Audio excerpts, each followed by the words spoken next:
This episode of the Better Two podcast is brought to you by Kitty Mystic and DM Needom, author of My Days with the Dark Muse, as well as Love is Worth Waiting For.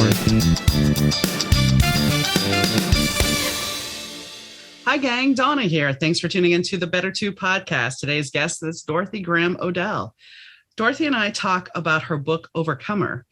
And we also talk about bullying, being a step parent, life in general, being a parent, let's see, weight loss, weight, image, friends, fathers. There's really just a whole plethora of stuff we talk about. And she gives us the Canadian perspective, and I can give the United States perspective in the pandemic and how they are on lockdown number 6, where we were only on lockdown number 1. And this episode for Your Understanding is recorded at the end of January. So by the time you hear it, things will have changed, hopefully a little bit. But still, I think it's very insightful to be able to dig in to what the topic at hand, topic we were talking about. So on that note, this is going to be part 1 of the podcast because it's another 2-hour podcast or close to it. So I figure we should split it up. So enjoy the show. Hi, Dorothy. How are you doing today? I am amazing. How about yourself? I'm doing good. I'm doing really good, actually. So you are newly married. So congratulations. I don't know how new, but you say you're newly married. How long?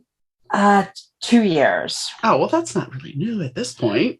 Well, I just noticed that I had put newly on my profile on Matchmaker. So I'm like, oh, I better go change that. It's okay. It's okay. We'll forgive you. Hey, it's been a marriage and a pandemic. It's lasted. That's the best part. Yeah, getting newly married in a pandemic, I would say that would have to be the true test of love. It has been a true test in every sense of the word.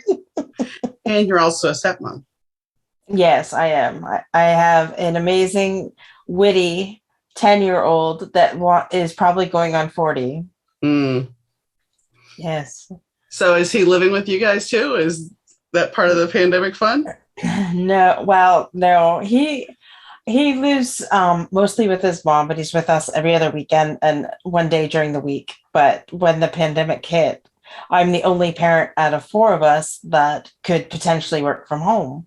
So I was with him for 2, maybe 3 months the first time. On the lockdown, and let's just say that it was definitely an exercise in patience.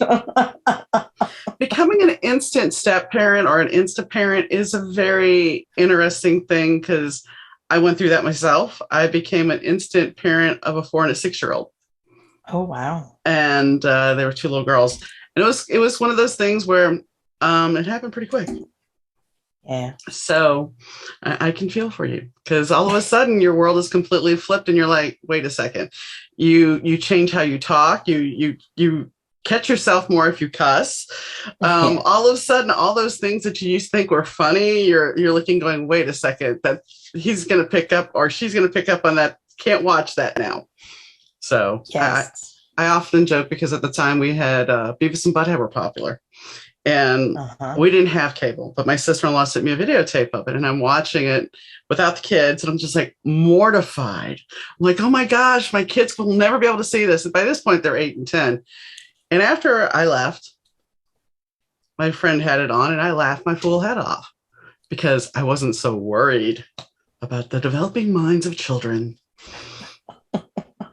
Well, I think if I could speak for just about every parent out there now, that at one point we had to let our children be parented by like Xbox for a little bit, just for some sanity for both the child and us during this pandemic. And Fortnite, the creators of Fortnite did really good, especially, charging our kids for the damn skins. Every skin known to man the kid has. So it was such an, I really admire his brain when it goes to, wanting his own YouTube channel and things like that. His mom, no, his mom doesn't want that. And I'm like, yes, Brady, let's make our own channel. Let's do this, let's make our own game. He's got the mind for this. Yes, the kid's only 10 years old, but he has got a mind for games that is unreal. And with his, okay, so the kid loves hockey as well. So he has every name out there with all the stats. He's Wow. got every single car out there. So between cars and hockey, we could come up with some kind of game and put it out there. And then we could be making all this money. And instead of buying skins, people could like different hockey jerseys and different car models. I think we have something here. I just need the rest of the parents to get on board. Well, yeah. The only thing about the hockey jerseys is you got to watch out for the trademark. True. But partnerships can be a very profitable thing. Exactly. That's what I'm talking about. Like anybody in the NHL, NHL want to come talk to us? I'll give you my phone number at the end of the show. So having a 10-year-old, this kind of brings us to your moment though, because you had to overcome being bullied at school. Mm-hmm. Yes, so I think all of us have gone through some experience. How horrendous was it for you?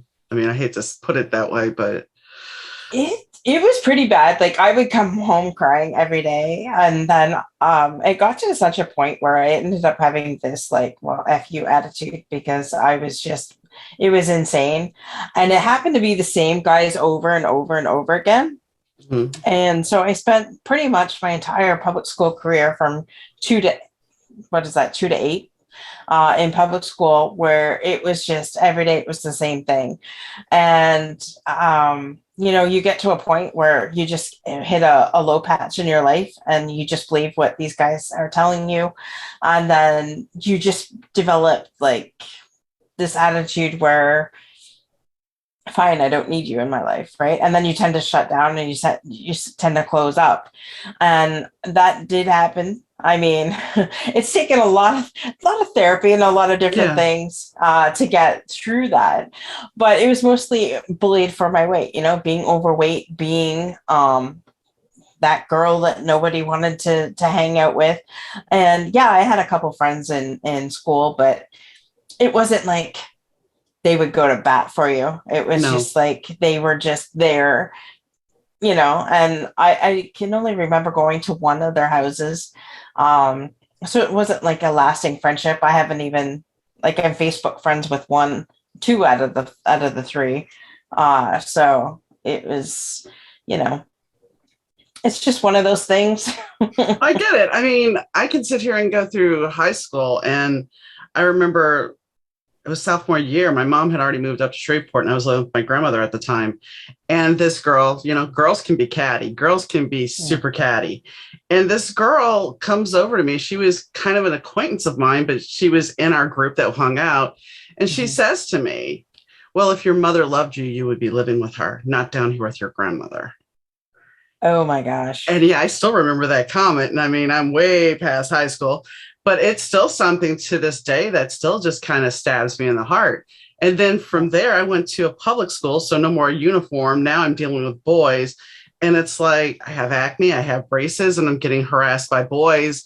And I was chesty, but that didn't matter. It was still, I was fresh meat, because now I have this accent from New Orleans.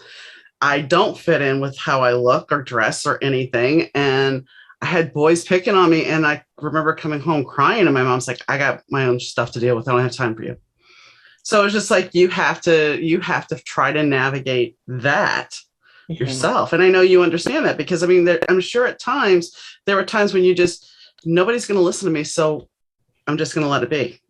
I'm just going to sit here and suffer.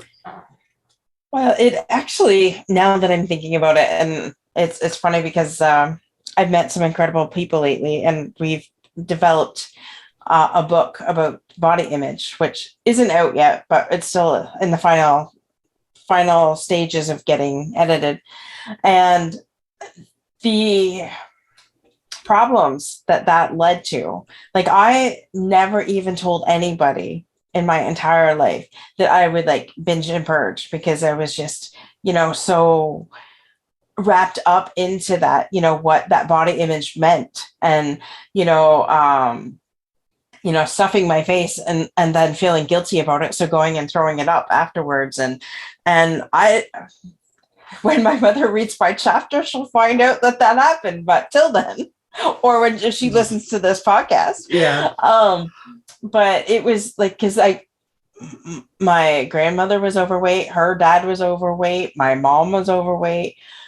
My dad was overweight pretty much for a while until the end, when he got his cancer. But it was just, I come from a long line of big people, and that's what they did. They celebrated with eating. And still to this day, like I'm breaking the habits, but it's not easy. We need food to live, right? But it's the choice of food that we make, right? Well, so, yeah. And everything in moderation, because there's no way you can say, okay, I'm cutting off, like after 45 years, I'm cutting everything off, no sugar, no whatever, and be able to sustain that for the rest of my life.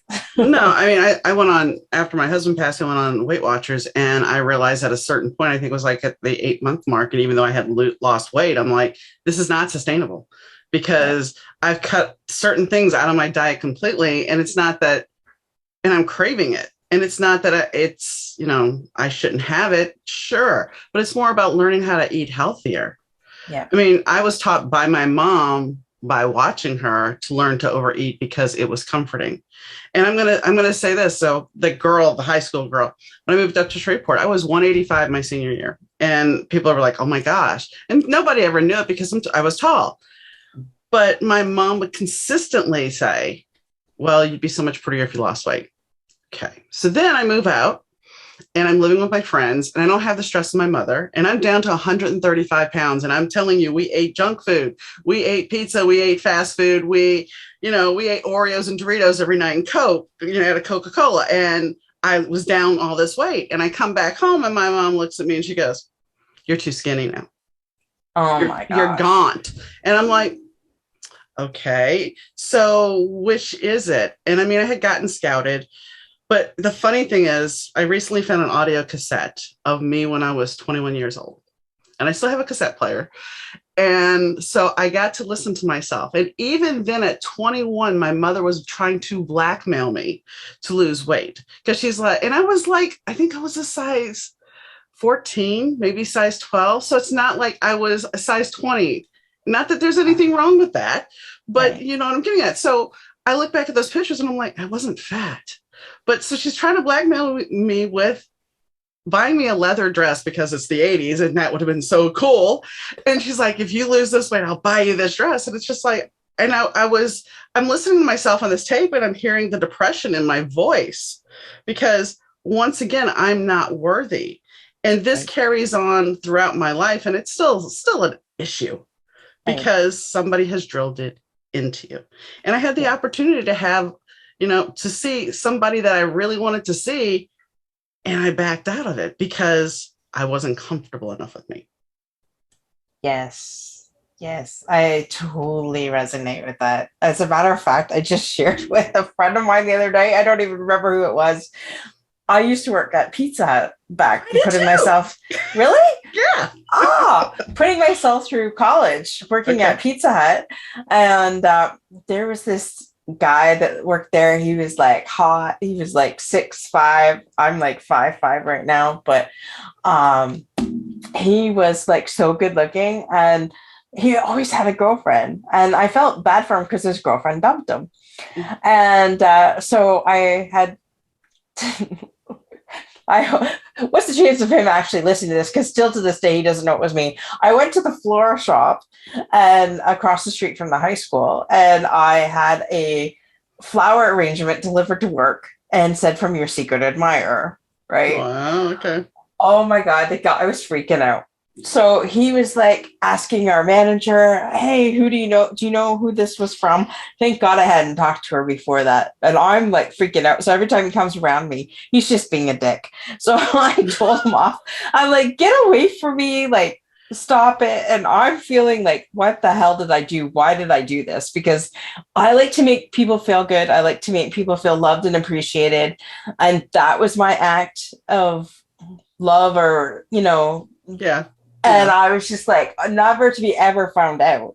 But he was just would not stop it. Finally, I told him to get out. I'm like, he even was there like an hour past his shift. And we used back then, the good old days before, before we were married and had to have responsibility, we'd play cards till 2, 3 o'clock in the morning, have a couple drinks. We paid for them, by the way. Pizza Hut, we paid for those drinks. And anyway, so have fun after hours. Well, he just was like, I was like, just get out of here, because I couldn't take it anymore. I was just like so embarrassed. I'm like, why would I ever do this? But anyways, yeah, I had no idea. Like well, I don't have no idea what he does now, or if I'm sure he's probably married. But there was a guy, the delivery guy, really good looking as well. Didn't think nothing about it. He told me one day that he got into a car accident. He was driving down the main road where I lived and saw me walking and hit a pole. I'm just like, seriously? I never in a million years, like, he was good looking too. I was like, Mhm. shit, I would have went out with him too. Now that I'm thinking about it, but I didn't even allow myself to be put out there in front of, like, to even say, hey, oh, well, why don't we go out or something like that, right? Because I was overweight and I didn't Right. didn't feel confident, didn't feel comfortable, didn't feel worthy enough, I guess. And that's it has stopped me in a lot of ways. Now I'm just, and not because I'm married. Like, my husband could care less what I look like. He loves me the way I am. And but like I still take care of myself. I'm actually taking better care of myself now than what I was back then, with the health Mhm. problems that we have in my family and things like that. But it's, for me, it's not to attract him. But I in the end, I want him to say, yeah, I got a damn hot looking wife, and look at her. Mhm. So, and now that I'm doing all that I'm doing, he's just like, this is not who we married, but that's okay. But I mean, here I was going to say something. I want to go back, not to the. I want to go back to the binge purge thing. Wait, and I can say honestly, I was there in my mind that I'm like, okay, maybe if I can do that, I can take the weight off. The Mhm. thing is, I couldn't make myself gag. I could not do it to save my life. And I mean, I guess in a way it was a blessing because it is an eating disorder. But isn't it Mhm. so wrong that our culture makes us feel so inadequate? Mhm. Because It, I'm, go ahead. yes, it's ridiculous. And oh my gosh, thank you for saying that, because my mom had just gotten out of the hospital recently, so I was picking up a prescription for her. I never go to the magazines ever. I did that day. And the front cover of Health magazine was Hunter McGrady, plus size model. So I came home, made a post, and said, this should be the norm. Why do we all have to be a size 2 and that be acceptable? Uh, This should be a norm. And I'm trying to get her on my show, so we'll see what happens. this is gonna sound really bad, but I mean, in the late '80s, I got scouted. I think I was about 145 at the time. I got scouted, and I was told that if I got to Dallas to go check them out, to come to the agency. So I was like, okay. So I went, and they tell me, well, you need to lose 10 pounds. And we're going to get you catalog work. And I didn't understand that catalog work was actually more lucrative than being in fashion. And Mm-hmm. I took an affront to it because it's like, oh, you want me to lose weight? So here we are still with the weight gain. And I mean, even when I did a role, I had a good role as an actress, and it was playing an ex porn star. Um, but a drunk ex porn star, which I didn't end up getting. I mean, I did the role, and then we recast and reacted, and it was an independent production that went through so many changes that the executive producer actually wanted the role, so she got it. So I became a marketing person. But anyway, she tells me before, she's like, well, if you lost some weight. Oh, So it's one of those things where it's like, why, I remember when Emmy first came on the in the 90s for Lane Bryant. She was like the first plus size model. And I'm like, had this happened back then, I would have been okay. Yep. But, and I'm sure, for me, I look back at those pictures that my mom was telling me I looked fat, and it's like, I wasn't. But that still haunts me now, because after my husband died, I did manage to lose 30 pounds. I still have more to lose, but he didn't care how I looked. He was legally blind. He didn't care how I looked. It didn't matter to him. I could, dye my hair purple and he wouldn't care. He didn't care. He loved me, like you were saying, for me. So therefore, it didn't matter. But being single again, it's like it opens up all those cans of worms, that can of worms of my weight. If we ever got to a point in a relationship where I have to take my clothes off, where am I going to feel? Where am I going to be at? So I know that's TMI, but I'm sure you understand. You've been married 2 years. Yeah. 2 years. Yeah. Well, it's funny because I still insist on the lights off. There you go. And he whatever. There's always in the morning too where it's sunlight, but still, it's not like it's glaring in his face. Right. It's not like the light show I got going in front of my face. But exactly. And that is hilarious that you said that, because it's just the way it is, and it should be okay for that. And in the moments, and I will admit, even now, like if I'm having one of my self-conscious days, it's just like, no, stay away from me type thing, right? And he could care less. It's just like, he's a man. He's just like, let's go. Just like, no. Well, I mean, John would tell me, because we would go down to Woodstock, which is a town that's the next town over. And he's like, I'm like, I need to change clothes or do something with my hair. No, it wasn't that I was going to put makeup on. He's like, well, who do you know? He's like, you don't know anybody. I'm like, sure enough, almost every time we would go down to Woodstock, I'd run across somebody I would know. And it was just like, oh, yeah. Hi, how you doing? I'm like, oh, no. You don't see me. I'm not here. Just, and he'd be like, well, you don't know anybody. I'm like, just stop, honey. So go ahead. That. No, I was just gonna say I love that, because that is so true. We could go to Walmart. Walmart's like 5 minutes for me. I could go in my sweatpants, and I never leave the house in sweatpants. The one time I decide to is when I find business associates, right? Oh, I have a story about that. It's with a dearly departed friend.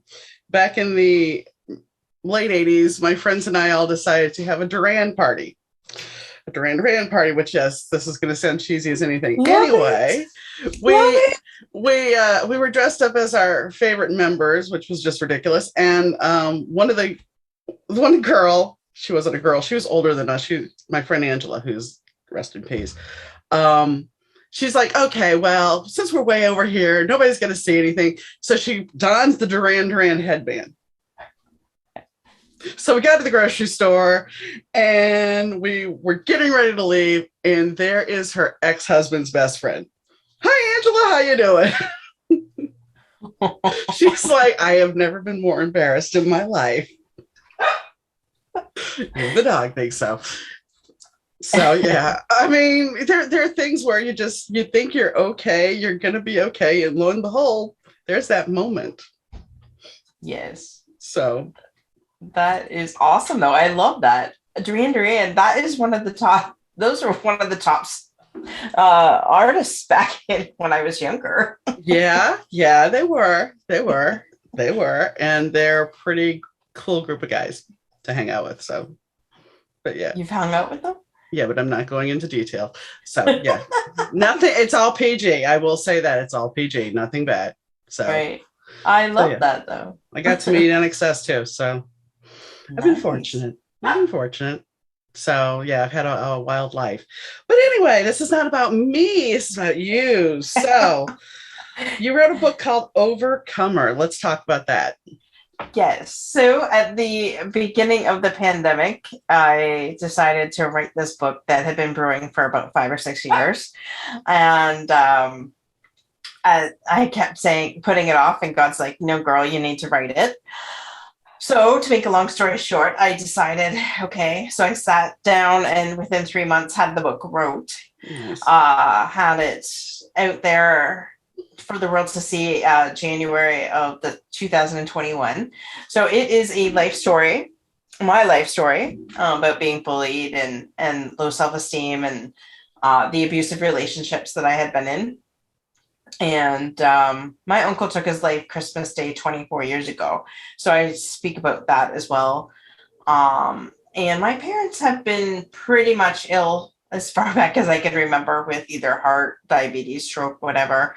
And my dad actually just recently passed away of cancer 4 months ago. Sorry. So it's been a challenge, but the book itself shares most of that. I mean, he was diagnosed with cancer after the book came out, so there'll have to be a sequel, I guess, or something, anyways. And so yeah, I just share my life experiences of going through what I did, and sharing nuggets of how I overcame that. And for me, it's just people goes like, how do you overcome all that? Because that is a lot to take in. But the thing of it is, I just keep putting one foot in front of the other. To me, there's no what are you gonna do? You're just gonna keep going, right? Right.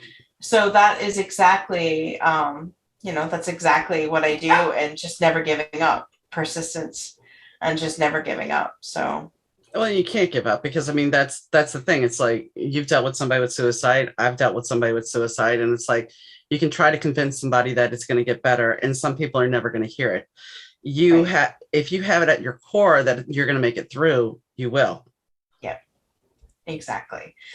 And like I said, I wrote the book because I in those dark moments, and we all go through dark moments. We think that we're alone. We think that no one cares. We think that no one else has ever gone through this. And I just wanted basically for people to know that they're never alone. Just reach out. I am a phone call or a DM away, to help anybody to get through those moments. And it's really by sharing my life story, people can say, okay, well, if she can do it, so can I.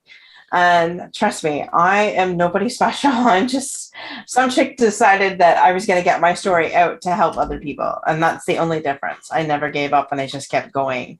I come from, well, I guess Windsor's not that small, but it's a small enough town compared to Chicago. I was in Chicago actually in December. So it was, it's that town is wild. Yeah, but here's the thing. I live 80 miles outside of it in a small town. Oh, So, really? but yeah, most people will still say I live in Chicago. So, Yeah. Well, that's funny. My girlfriend actually lives in Niles, so it's okay. supposed to be outside of that Mm-hmm. Chicago, but to get through there, you have to go through Chicago. Chicago. Yeah. Oh my I gosh. used to live off the lake back in the 90s and it was awesome. I mean, the most wicked thing is when the lake freezes, the Mhm. top layer, and you can hear the water underneath, so it's always cracking and everything and it's just ice as That's far as you cool. can see it, but it's like the coolest thing.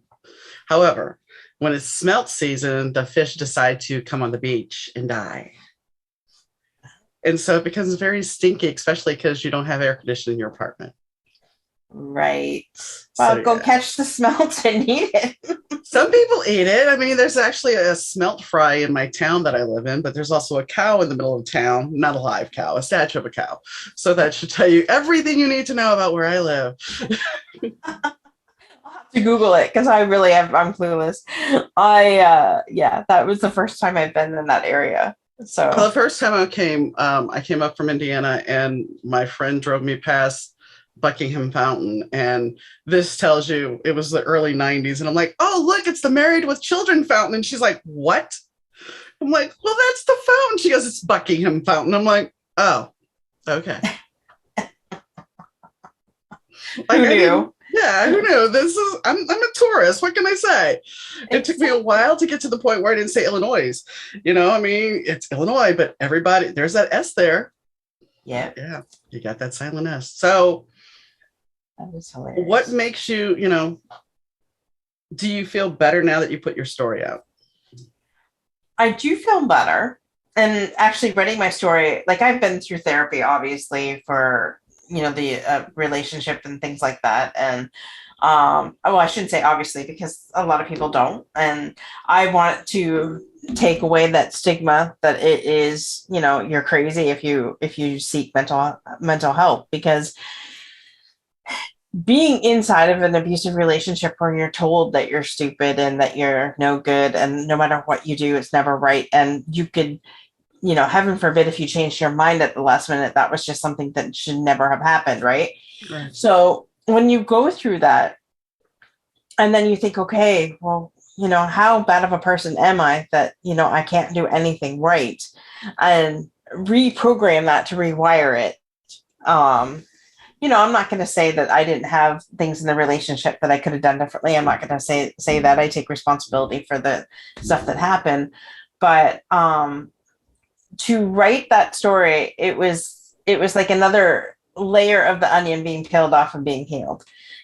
So in that regard, I feel better. It's just now how to get it to the masses, because being from a small town, it's no one knows who Dorothy Graham is. And so, that's why I'm out here, sharing my story and hoping to encourage and inspire other people. And, just getting the word out there that this book exists and that, it's here to help. Well, I think the younger generation, I mean, yes, I've been very open that I've been in therapy since my parents split on and off throughout my life. And I think it's a great thing. I'm not one of the ones that, and it's okay if people take medication, but I've always been a talk therapy person. I don't do well with medication, period. Yeah. So I've always been more into the talk therapy, but I think the younger generation is more open to therapy. Yes. They're more open to having clear mental health, where our generation wasn't necessarily that way. That is so true. And I have seen my mom go through different things, and seeing, like, we had to put her mom into a retirement home on my birthday last year, because she has got dementia. So, and just some things that have come up within the last year, and I can really see why my mom is the way she is. My mom is a very loving person, but as long as you get past the guard, like the guard is here, you have to get past that guard, right? And several times I've said to her, well, why don't you just talk to somebody? And then when my dad died, I didn't realize how bad her depression got. She hid it from me until she couldn't hide it from me anymore. And I had begged her to talk to somebody. Even I said, even one of my coaching friends who lives in the Wisconsin area, I'm like, talk to her, and she's adamant. She does exactly what the doctor tells her to do, which I love doctors. I have great respect for the medical profession, but you need to get outside of the big pharma. And, and I was on antidepressants for a little bit when I was in that relationship, but I quickly got off because I didn't like how it was making me feel. I hate taking pills to begin with, and it was just something that I didn't want to do. But I mean, it is there for a reason to help those people. But it's kind of a mask in some cases. I mean, some people do legitimately medication, but sometimes we hand out medication so easy because I don't have to confront what the problem is. Right. My husband had a long-term illness, and I remember after he passed, our primary care doctor telling me, you don't realize the stress and anxiety you've been under for the last 5 years. And it was just like, what are you talking about? And I don't know that your mom consciously was aware of what she was going through. I mean, I think when you're in a caregiver position, you tend to just, it's what's happening. You go with the flow. You have to do it and you deal with it. Yeah. Kind of what you were saying before. You keep going one step at a time. Yep. Well, and it's funny that you said that, because that's exactly how I lived out my childhood. When your mom's on the couch, it's too exhausted to do anything, you take care of what's needed to take around. I've been cooking since I was 3 years old. Wow. It's just one of those things that you do. Now, my dad worked full time. My mom was sick a lot of the time. And then my dad got sick. I was the only one doing things, right? So Yeah. it's, you live in that constant state of chaos, and you think it's normal because that's all you know. And it wasn't until just recently that I found another friend that her mom had cancer when she was very young, and she grew up with her mom with that lifetime illness until her mom passed away. And she goes, "That's all I knew, Dorothy. It was Yeah. being in a constant state of chaos, you know." And I didn't realize how bad I was until every morning when I woke up, I would check my phone to see if there was a message from my parents to see if one of them was ill. My dad died September 14th of 2021. And since then, I have not picked up the phone every morning to see that. But when he was alive, that's what I would do every morning. And that was just how I was programmed, right? It was just one of those things. And that's what I was naturally. And I didn't even dawn on me that I knew I was doing it, but I didn't realize the significance of it, I guess is what I could say. It was a program. It was a program response. It becomes a certain thing. It's like you're waiting for the other shoe to drop. I used to say every time I turn around, something happens. And my husband would say, quit turning around. And going back to what you're saying, I have a friend and she listens to the show all the time. And she tells, I was talking to her about my life one day and she's like, well, how did you get through that? How did you handle that?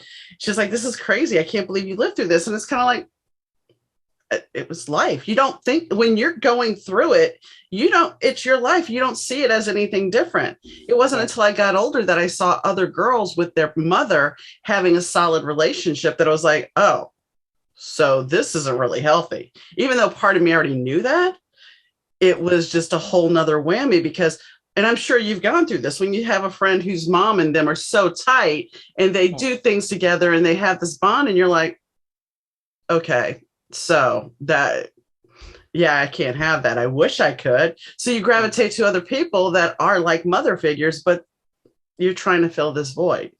Yeah. Well, that's funny you said that because I had a spiritual mother that was older than my mother. And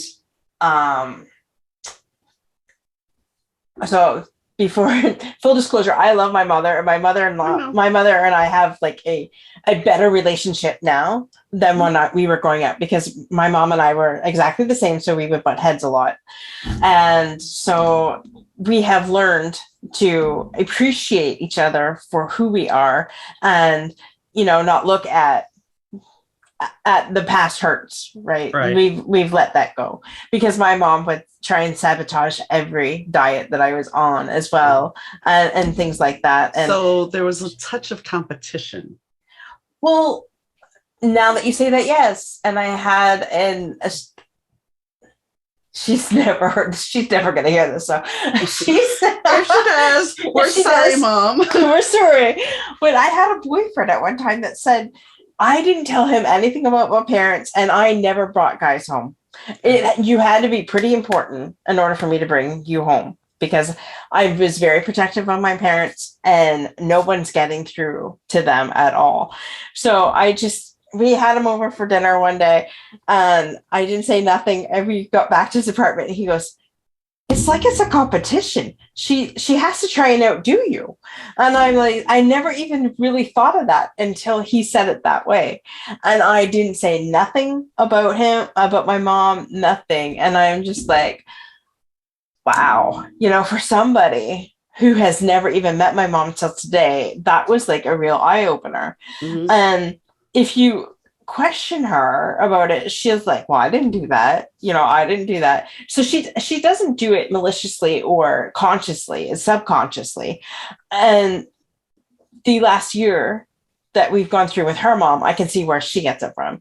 So I know it's not malicious with my mom. My mom doesn't have a mean bone in her body, but it's funny how those dynamics played out. And yeah, like, so I said to her, I'm doing this. I'm changing my eating habits, and I plan on losing 75 pounds this year. So I've spoken out and so people can hold me accountable. And she's like, oh well, don't do it too fast, and don't do this, and yeah. I'm just like, oh my gosh, step off.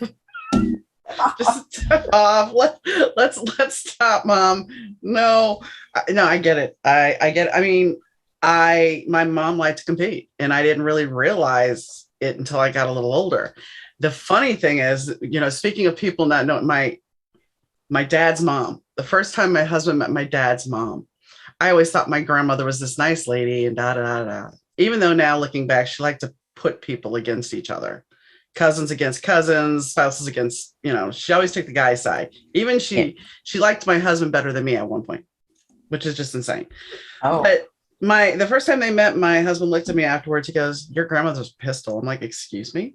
Your grandmother's a pistol. I wouldn't want to cross that woman and save my life." I'm like, "Okay." I didn't see her that way. By the time because she came to live with us, this is how much of a saint this man was. That my husband was. After Katrina, we had both my grandmothers living with us. So we had an 89-year-old and a 75-year-old.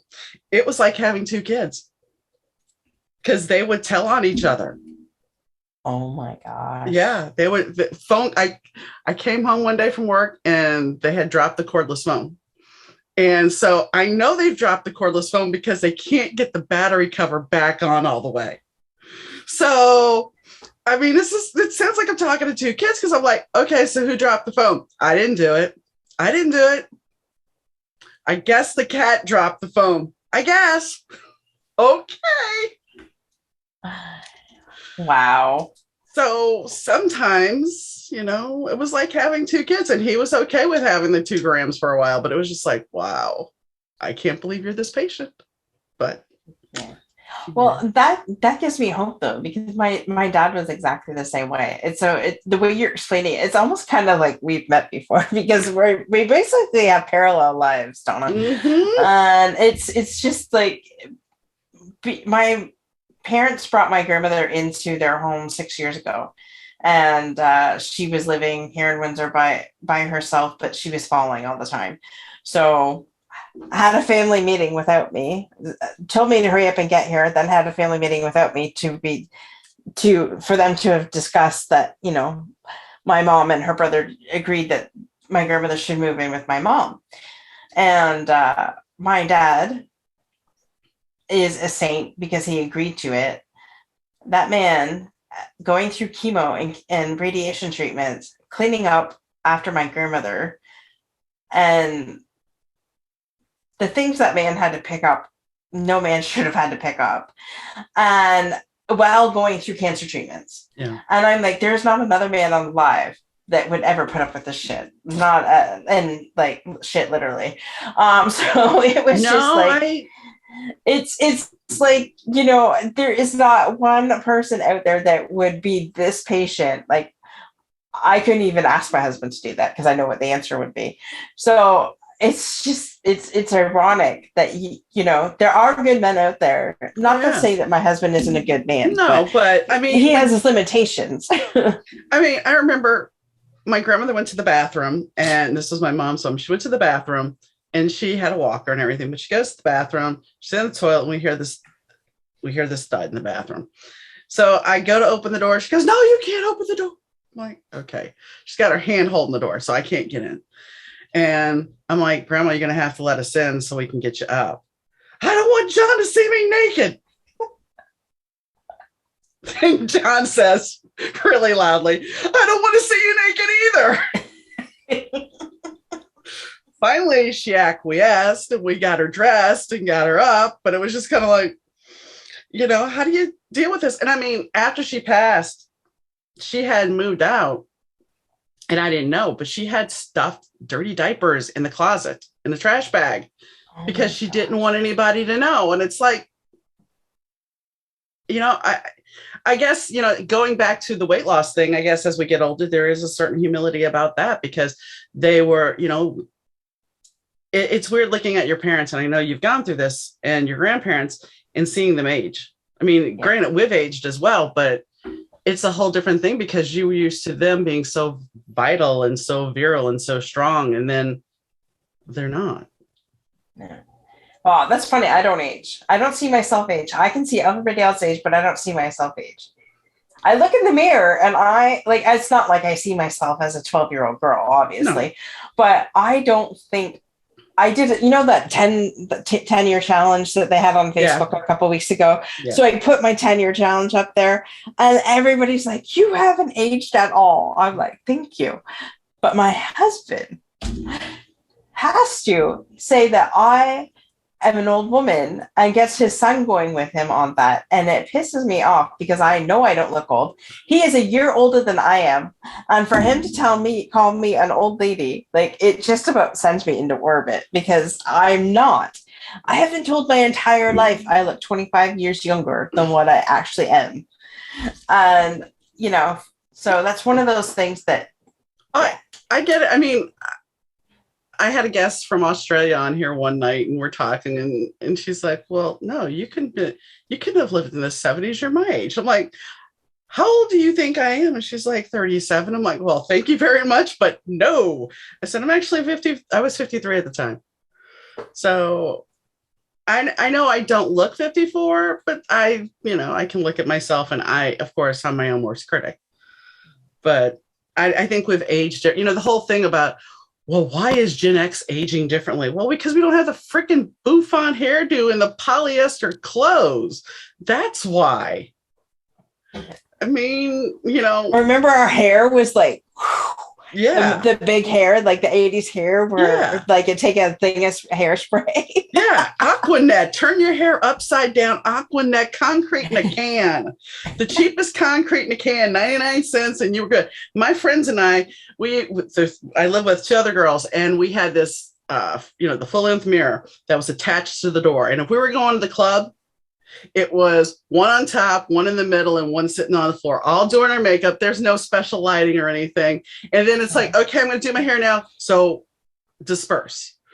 And then you come back and do some more. And the next one it was just a whole process.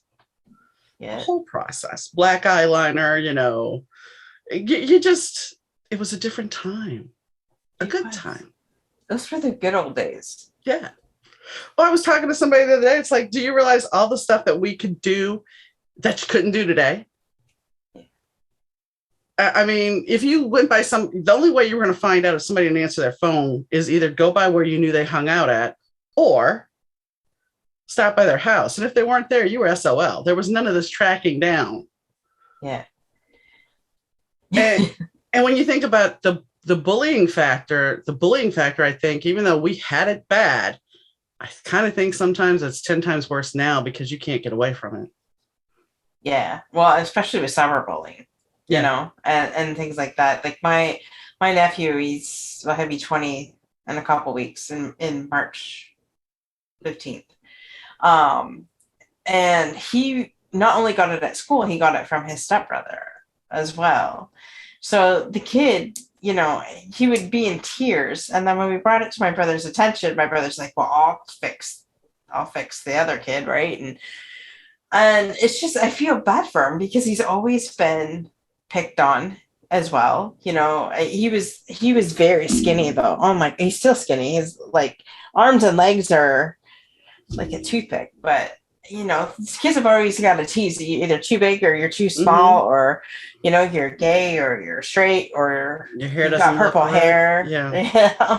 It's just nowadays it is 10 times worse, and I can't imagine growing up now because even my 10-year-old will come home and he'll be crying because some kid picked him up on the out on the recess, and I was just like, are you kidding? I'm like, do I have to go down to that school? And I'm okay to stand guard, Yeah. And especially when he comes home and he's crying, like, and my husband's like, oh, suck it up. And I'm like, okay, there's a time to say suck it up. And then there's a time. And I said, I'm telling you right now, because this other kid had pushed him. I said, teach him how to fight back then.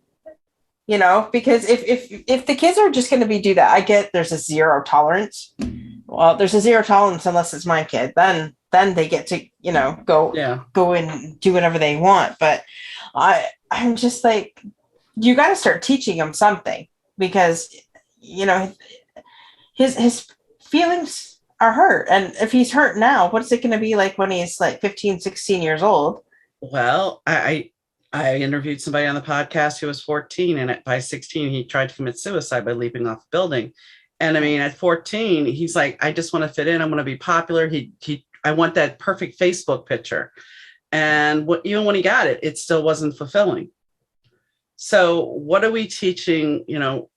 How do we teach our kids to handle the stresses of life better? I mean, I've talked before on the show about that it should have been taught a long time ago, but we should have some mental health classes in school. Totally agree. And dare I say, trying to get along with people. I mean, we have to accept differences. What you see on Instagram or what you see in a magazine is not necessarily what you're going to get. Absolutely. Totally agree. Yeah. There definitely has to be, just don't do that. No, let's teach our children the right way, put those programs in place.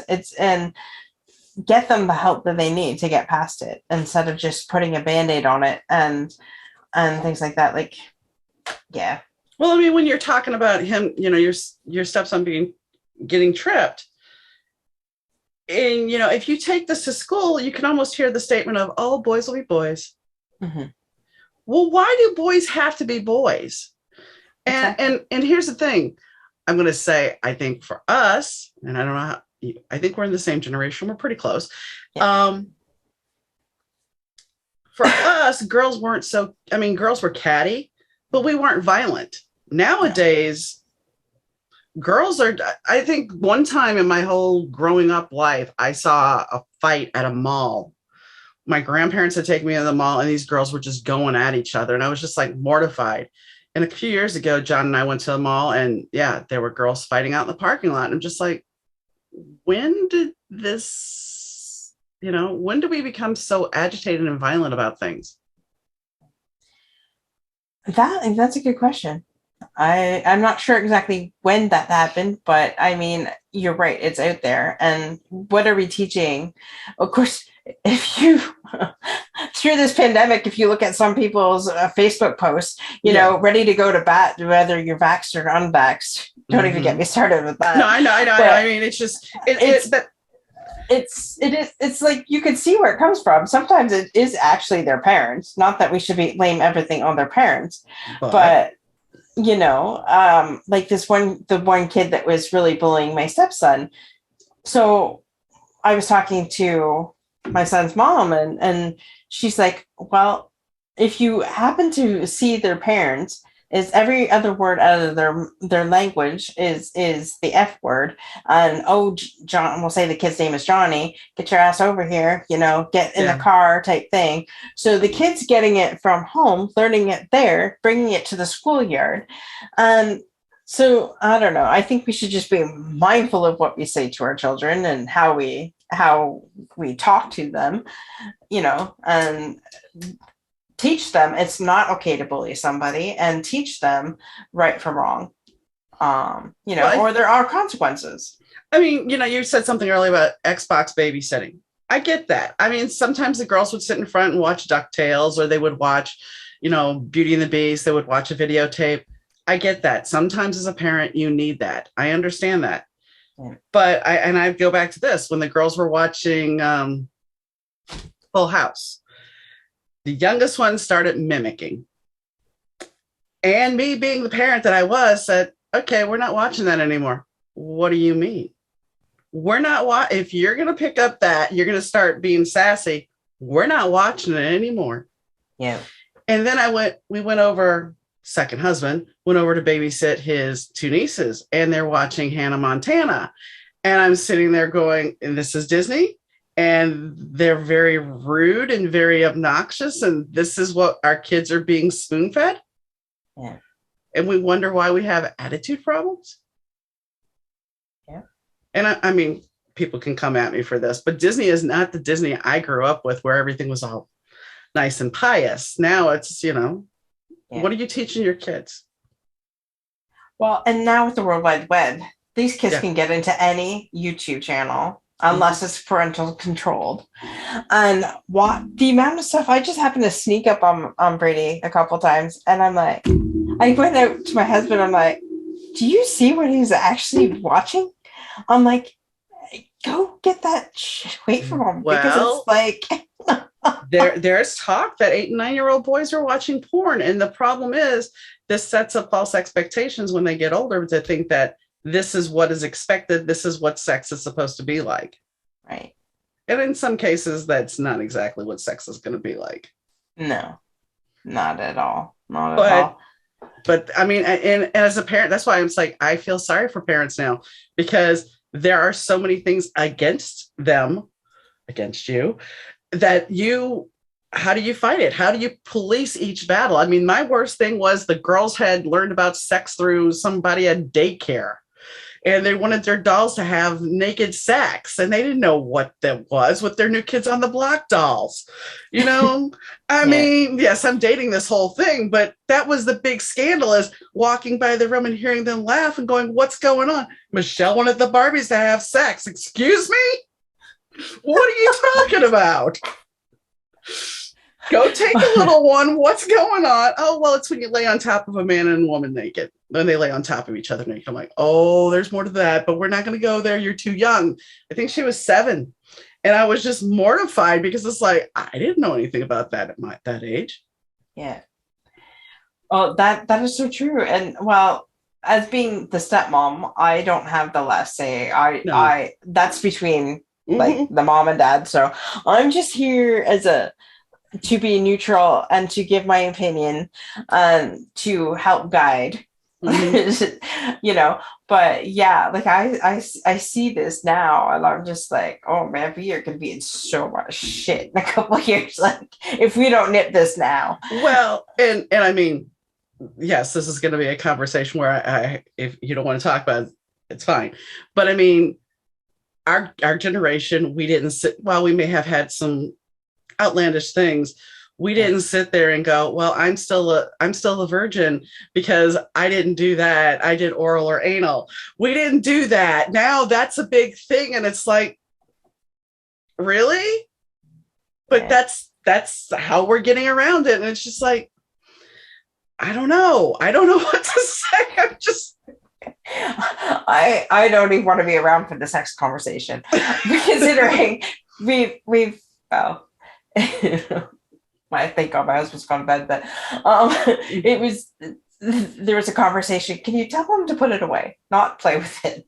You know, can you tell him to just like, especially not in front of mom, right? Like hide it. Yeah. Go to your room, do something, right? So my husband had to have that conversation, but I can't imagine my husband having to have the sex conversation with him. But it's just, he knows it's his job, but it's just here's a magazine, son. I can just imagine. It's one of those things. I remember trying to have the youngest one when she first moved in. When they first moved in with us, she was having accidents. And so at the Times always was advertising wings to protect from accidents. So here I have, yes. So here I have a 5 and a 7-year-old, and the 7-year-old decides to say, Mom, wouldn't that help Jessica? Okay, so here I have to go into the feminine hygiene products that I own and go explain and sit down and say, well, when you hit a certain age, this is going to happen. This is what that is for. It is not for what your sister's doing. Oh, that's funny, because I got my period the first time at my grandparents. I was Really? 12 years old. Okay. My mom's mom had been trying to tell my mom all along, you got to have a conversation with her. She's going to start soon. My mom was too embarrassed. My mom refused to do it. My mom's the type of person that would and then she's on the toilet, and then, oh, Dawn, can you go get me can you run to the store because I don't have any pads left? That was my mother. Okay. So I'm at my dad's parents, and we were supposed to be there for the weekend, and it started. I had no clue what was going on, so I don't even know. Back then we didn't have cell phones. Back then it was like the home phone. So I managed to somehow, I don't remember. I called my parents somehow, and then my grandparents somehow something happened to the TV. So I used that as an excuse, know that I needed to go home. I couldn't stay there anymore because I need to go home because grandma and papa didn't have TV. So by the time I get home and explain what had happened, well, then my mom's all upset. My dad had to calm me down. My dad's the one that went out and bought it. And, I have the conversation. So it's just like, maybe it's a good thing I don't have kids of my own because I don't know how I would handle that. Like I've helped my brother raise his two boys, Yeah. but I never had to have the conversation. That was up to him to do that. But still, my mom, I hadn't started yet. I think I was 13. I was getting ready to go into freshman in high school, and we stopped somewhere. We're going to go to a movie, and she gets back in the car and she's like, "Here, I got this for you." And I'm like, it was a Kotex belt. And by that time, we didn't wear those anymore. Never used it. And I'm just like, what is this for? Oh, for your period. Okay. And what is, oh, you'll know. Okay. No explanation. And then, of course, sex ed at a Lutheran school is called Take the High Road. And that's just I used to have the book still because it cracked me up because it was abstinence. That's all they wanted to teach. But yes, they divided the girls and the boys up, but yet we learned about anatomy. And then, yes, it was just kind of like, really? So it's called Take the High Road. Okay. Like, you're really going to do that. But that was it. Sex ed was 8th grade and 7th grade. You got to see, if your mom let you. My mom did not. She was pro-choice and she didn't want me to go get traumatized. You could watch the abortion videos that they would bring in. So she's like, no, you're not participating in that. I'm like, okay. So let's traumatize, 7th graders with aborted fetuses. I remember the banana with the condom. No, I don't remember this. No. Well, in school, we think that's how had the sex talk. You use the banana and the condom, and they showed you how they put the banana, the condom on the banana, and that was the only sex talk I got. I still haven't got the sex talk from either parent. But you see though, at least you knew about protection. I had to take the high road. High road. So that means no sex, no condom, no. Take the high road.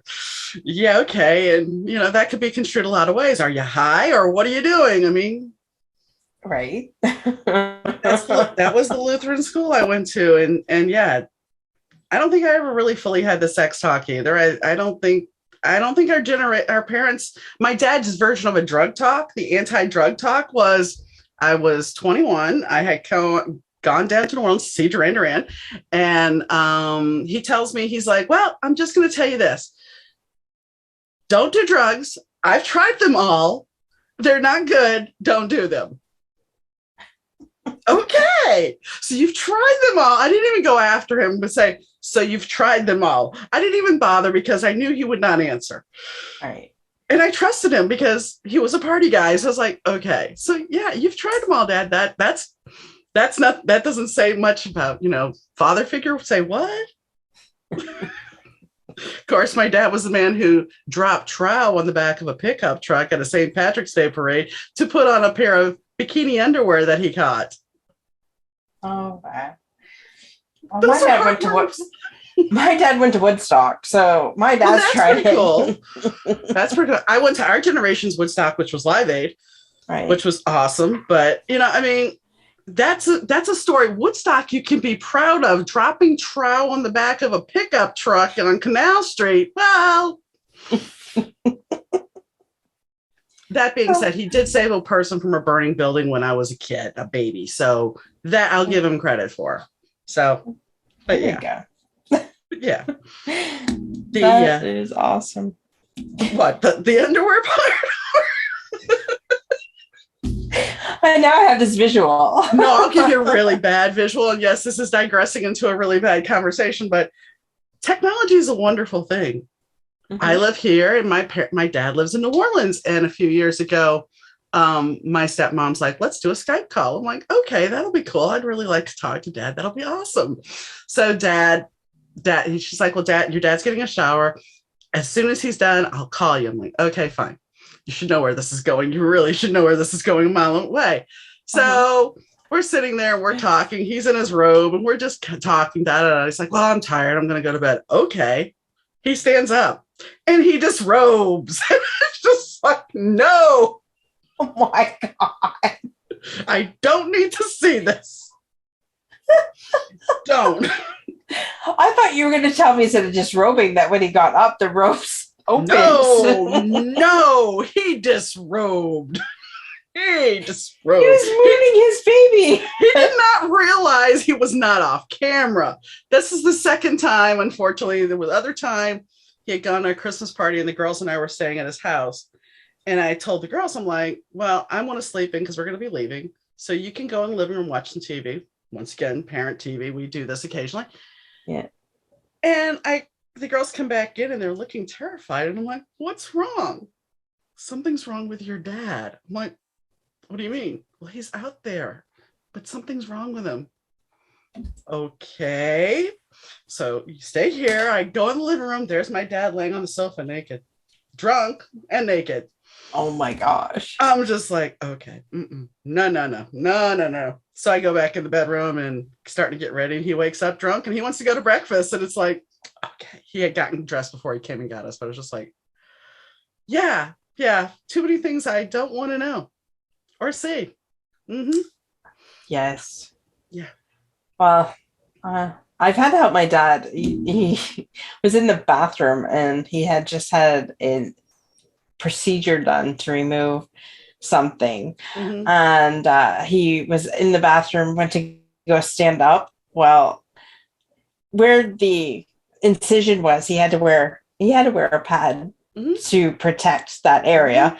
And when he went to the bathroom, it ripped off. Well, the pain was so intense, he passed out naked onto the floor. So we can hear him drop. And we're trying, keep in mind, they lived in a mobile home, so it's very small, and we're trying to get into the bathroom, and we're hitting the bathroom door off his head, trying to open it up. He's passed out on the floor. Finally, I get enough, and I'm like, I said to my mom, I'm like, hold up, let me scoot in there. So there he is, buck naked with everything flying out. And I'm just like I'm like, come on, let's get you up off the floor. I don't know how many times I've had to help that man off the floor or do something. You see, but that I get, because I mean, I had to end up wiping my grandma's derriere. You know, there's things when people are sick, parents, grandparents, you understand it's not a problem. It's when the free show happens that for no reason, that's when there's a problem. It gets to be a little bit more, you know, the thing when you're taking care of somebody that's sick, you're a little bit more understanding. But the other thing is just kind of like, yeah, no. I can honestly though, with my dad, the way jokester that he was, I mean, I could see him doing that. So don't feel bad. I mean, I'm sure the weirdest thing, and yes, the people are listening like, okay, this is way off the rails. The weirdest thing was when my mom died and I'm going through her stuff and I find these two large vibrators about like this, you know, the single massage. And I look at my first husband and I'm like, what the hell? And my stepfather comes and he's like, oh, your mom used those on me. Oh!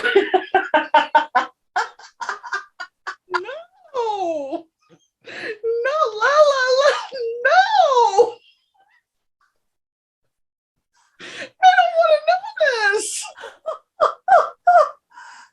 Oh my gosh. Exactly. That's hilarious. I mean, you're like, I think I was 22, 23 at the time. So it's like, I don't want to know what she did with them, but they were really long. So I'm not sure what was going on.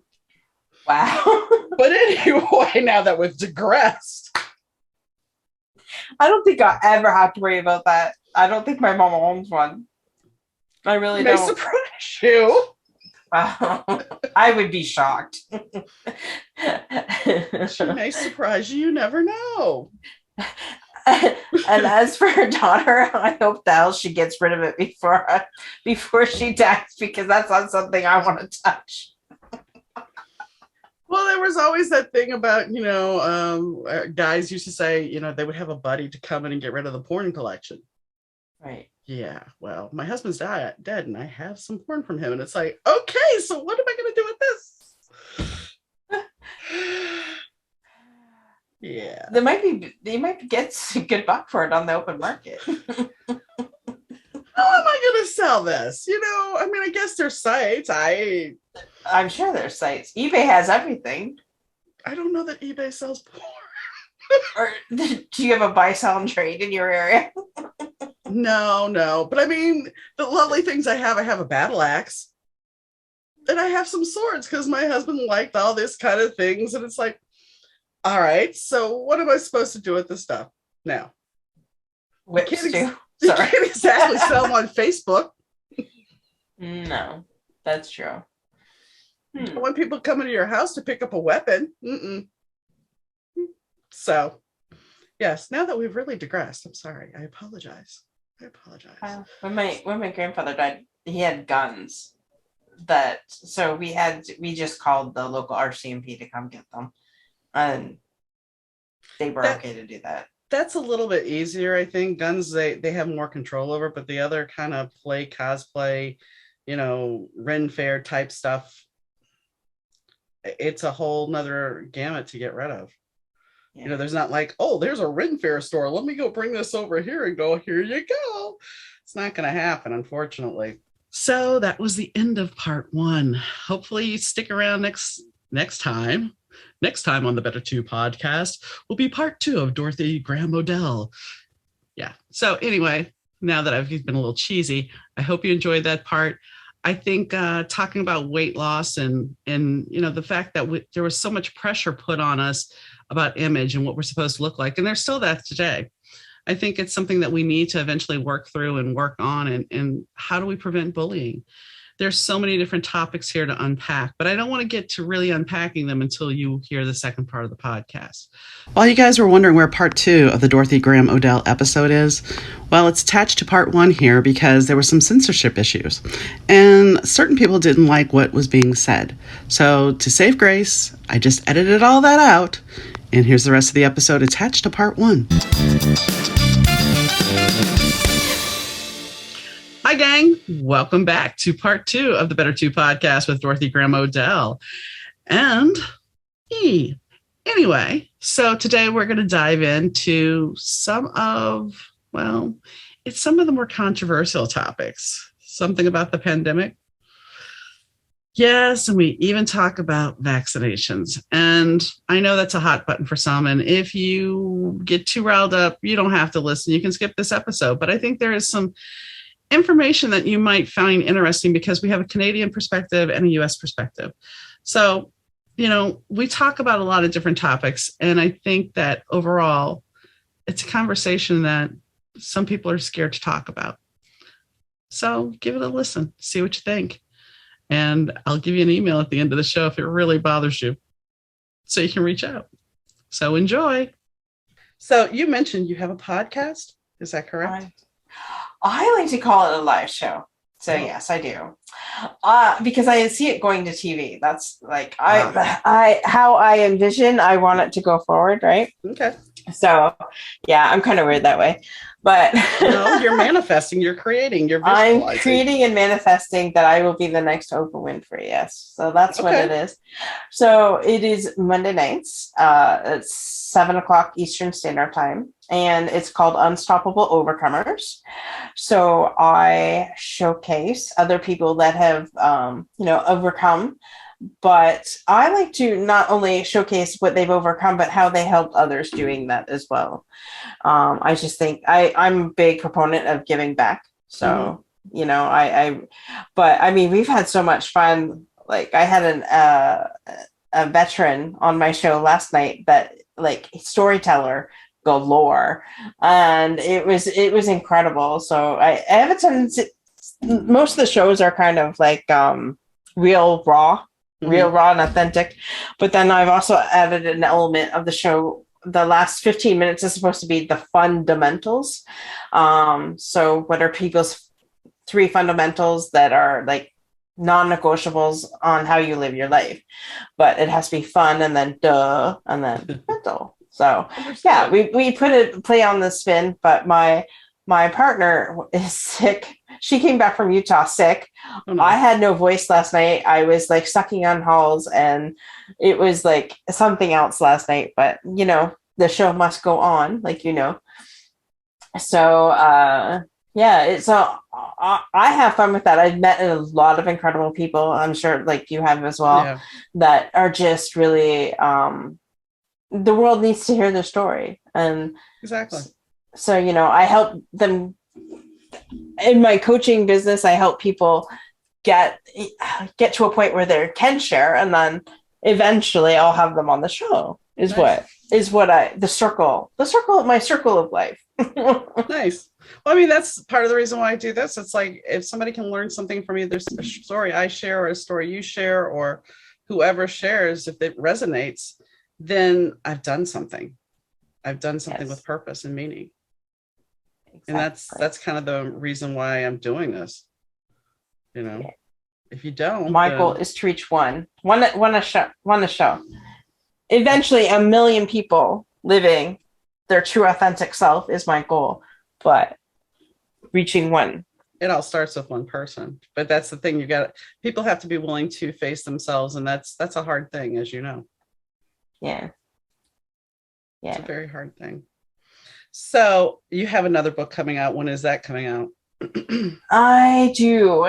Well, it's in the final stages. I have a workbook, the 7 steps to becoming unstoppable.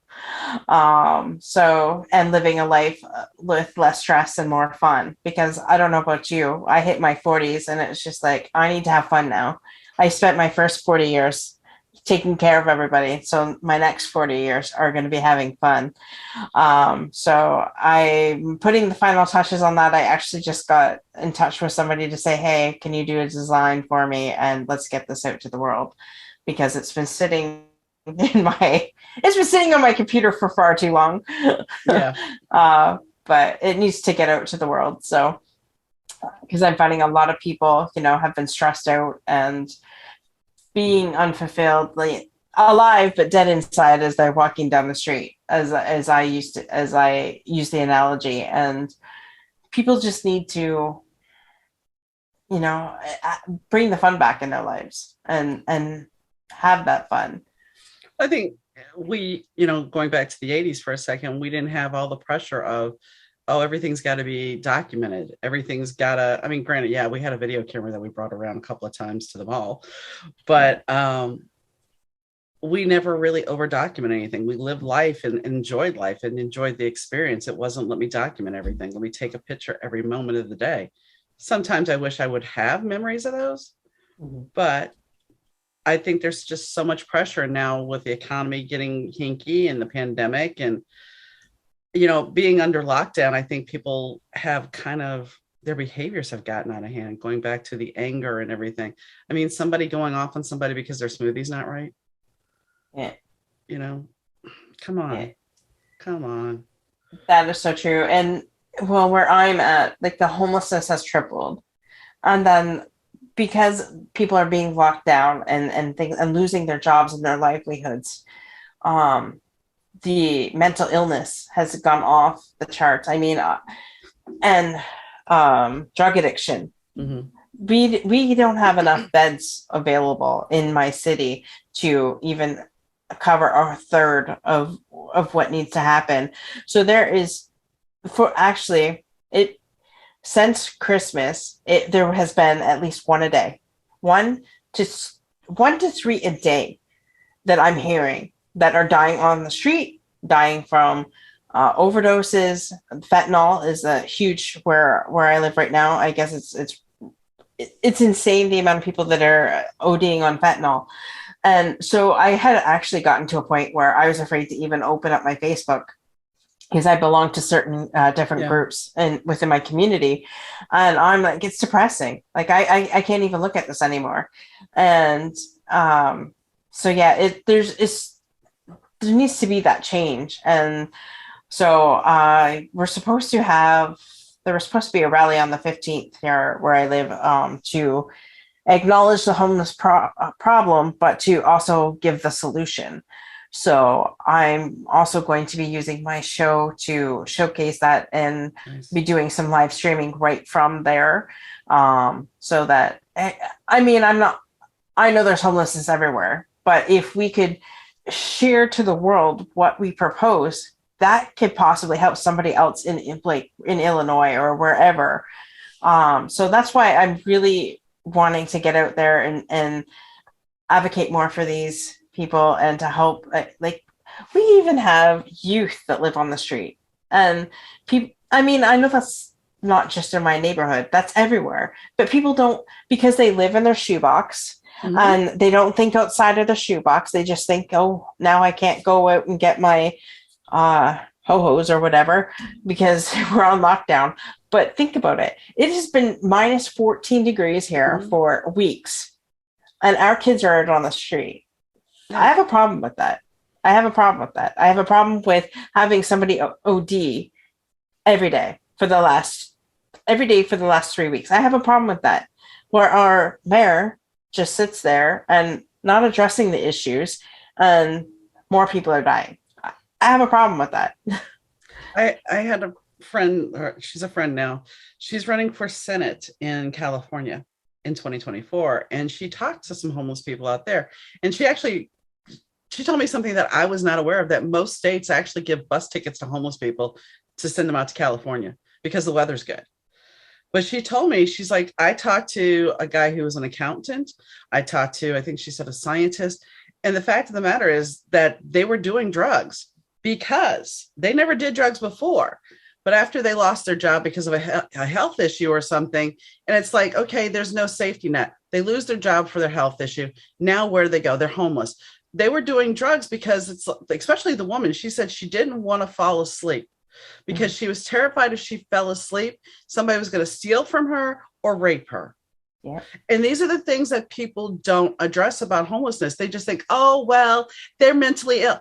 Maybe they're not mentally ill. Most likely they're not mentally ill, but maybe life got so bad and we are so worried about beefing up the military and the police presence that we don't care about the rest of society. We Yeah. don't care if you don't have enough money Yeah. to live in a house. I mean, Yeah. The cost of it's living where I'm at has like skyrocketed so much. Like we thankfully we're able to buy this house just before the pandemic hit. And we paid way too much for this house. We paid like 100 we paid I think $60,000 more than the asking price just to get into it. mm-hmm. And it's a 1950s home.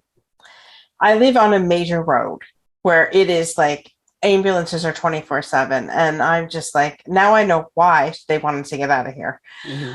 I and next door, literally next door, has a pool in their backyard, wanting $500,000 for their home. Rent for a one bedroom apartment, I think, without utilities included, is I think like $1,200 to $1,400. A studio here, a studio in my town without utilities is $850, and it's a small town. Yeah. So I mean, you really need to have a $30 an hour job right now in order to be able to afford rent or mortgage, your car, food on the table.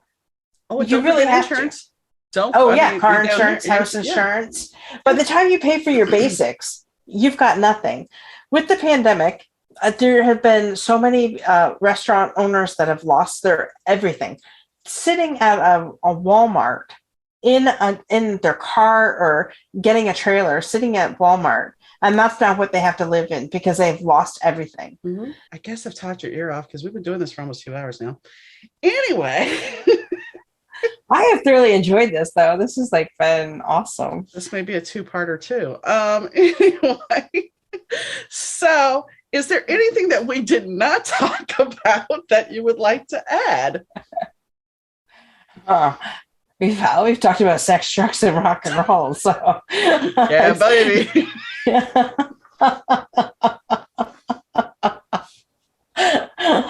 in one capacity or another. Oh wow! I just really thank you. This has just been fun. Like no, normally it's this is the first show that I've been on where it's been like that, like this, and I love it. It's been refreshing. It's what's my soul has needed. So thank you very much. I'm glad. It makes me happy when my guests tell me that they've had a good time, and I hope the people that are listening get a good laugh from it too, and maybe a trip down memory lane and groan when we talk about other things. But you know what? It's conversation. So exactly. I thank you for coming on the show. Oh, my pleasure. I love it. So thank you for sticking around for part 1 and part 2 of the show. It's, like I said, it was an interesting conversation as far as we had that whole different perspective. And even though we live in 2 different countries, the perspective is actually kind of similar because both of us kind of agree that we need to quit living in fear. And we also agree that we need to figure out a way to stop bullying, stop homelessness. We need to look at humanity instead of looking at how, people aren't disposable. We need to look at how we can help people, how we can make a difference in people's lives. And, maybe not have so much anger in the world. If we didn't have so much stress and so much anger, and I know that seems like a utopia, and you can tell me I have pie in the sky attitude. But the fact of the matter is, if we could all get along and really see the value in everybody, then I think we could all grow. I think we could all have this incredible time in our lives, a time where things will be just amazing and inspiring and artistic and creative. Wouldn't that be lovely? And I know people have thought about having utopia for a long, long time. And I know life is never perfect and there's going to be ups and downs. I understand that. But maybe if we can step back from fear and, dare I say, the Rodney King statement, can't we all get along? We need to try to come together in unity to find a way to live together in peace and harmony. I sound like a really bad ad right now, but I think it's important. I really do. And I think that if we work together to make the world a better place, we'd all be much happier. We'd all be much more pleasant toward each other. Because, dare I say something that Culture Club said a long time ago, in their song, War is Stupid. We are, there's talk of another war. Here we go again. And what is the cost of war? Well, the cost of war is people and money. Who cares about the money? But the thing is, there are people that are going to die. It's not good for the economy. That was something my mother always would say, is that if we go to war, that it's going to be good for the economy. Well, how is it going to be good for the economy? Because the military industrial complex can build more ammunition. They can sell more bombs. They can make money off of that while young people are dying. It's time we move past that. And you can call me a hippie. You can call me whatever. And I'm sure there's some that will. And on that note, yes, I'll get off my soapbox. I enjoyed talking to Dorothy. I'm going to end up being on her show on March 14th. So that'll be fun. And I hope you guys aren't just too flabbergasted by what I've said. And if you don't like what I said and you want to leave me a message or a comment, my email is Dauna, DAUNA @better2podcast.com. It is what it is. And it's not that I'm preaching and I'm not trying to sway anybody, but everybody's got a right to their voice. And I think it's important that we all have an open discussion about the world in general. So if you missed an episode of the Better 2 podcast, like part 1 of this, you can find it at www.better2podcast.com. That's www.better2podcast.com. Yes, sometimes I even flub. And this time I'm actually going to leave that in there. But I hope you enjoyed the show. All of our social media links are on the website. And, if you want to be a guest on the show, you can also email me that, and I'll be glad to talk to you. So anyway, guys, I hope you have a wonderful evening, and I'll catch you next time. Bye.